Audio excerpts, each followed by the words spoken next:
7 minutes to help heal your hip and low back pain. Welcome to the Movement Alignment Project. My name's Samira, and let's get right to it. Have a yoga strap or a bathrobe belt nearby. We're going to be on the floor for these exercises. Let's start on our back. You don't need your yoga strap at first, just have it nearby, have it within reach so you don't have to get up again.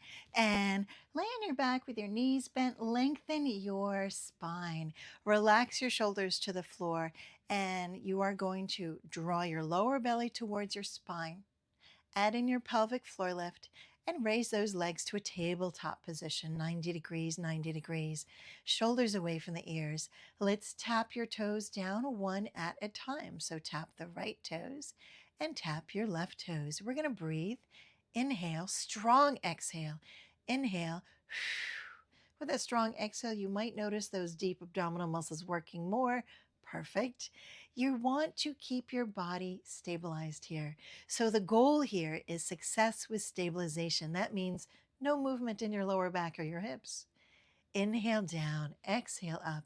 Inhale down, exhale up, and tap. There are modifications. There are ways to also make this harder. But for today, we're just doing regular toe taps. Keep going. Make sure you're opening the hip. You're not just bending the knee. You're opening the hip. Excellent. Let's do one more. Nice work. Hug those knees in. Sway side to side gently. Keep it comfortable. And let's lower our feet and just reach back with the arms, reach front with your legs, and just stretch and try to touch the walls. Reach out your toes, lengthen through your hips, reach those arms back, stretch out through your fingertips, spread your fingers, spread your toes, squeeze your glutes, energy everywhere. Deep breath in. Exhale, let it out with a rush. Bend those knees, bring your arms down by your sides. Feel how you just kind of released a little bit of tension. Let's strengthen our glutes. We're going to start with your feet about hip width and your shins vertical. Have your palms by your sides and your shoulders broad. We're going to squeeze our glutes, curl your tailbone up away from the floor, and roll up through your spine. 2, 3, broad shoulders. 4, roll down through your spine. 2, 3, 4, squeeze, tilt, roll up. So if you have active bulging discs right now, the roll won't feel good for you. Always listen to your body. And so you don't have to do the roll up. You're just going to lift up with a hinge. So we're getting glute strength and spine mobility. Motion is lotion. Roll down. 2, 3, 4. Again, squeeze, roll up. 2, 3, 4. Roll down. 2, 3. Last one. Roll up. 2, 3. Broad shoulders. Roll down. So glute strength also helps with those lower back and hip issues. Bring your knees in. Sway side to side. Hands on your knees. And let's open our feet and knees wide. Place your feet down. We're going to do something similar, but with our feet wide. Bend those elbows, shoulders away from the ears, squeeze your glutes. You're going to lift your hips up, lift your body up.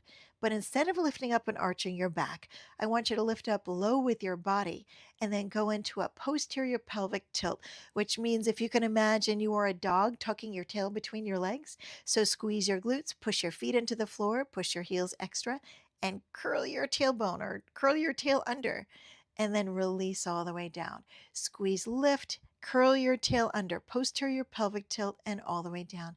Keep the shoulders broad, keep the neck long. Good, and keep going. So that posterior pelvic tilt, you're going to work more high side glute muscles. These give you side to side stabilization. So that's more help for your hips, more help for SI joint and sciatic issues, more help for your knees, more help for balance. So that's what this wider stance does. Double check that you're in a wider stance. And you're curling and tucking your tail under, although it's up because we're upside down. Last one. Nice work. Relax. Hug those knees in, sway side to side. Let's pick up our yoga strap. We'll do a gentle hamstring stretch while we are lying on our back. Put your right foot up into your yoga strap. Have a hinge in your hip, a hinge in your ankle, and no hinge in any direction in the knee.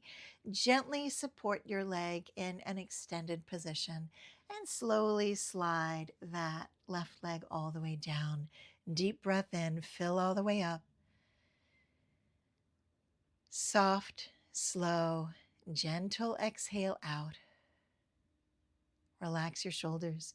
Do that again. Deep breath in.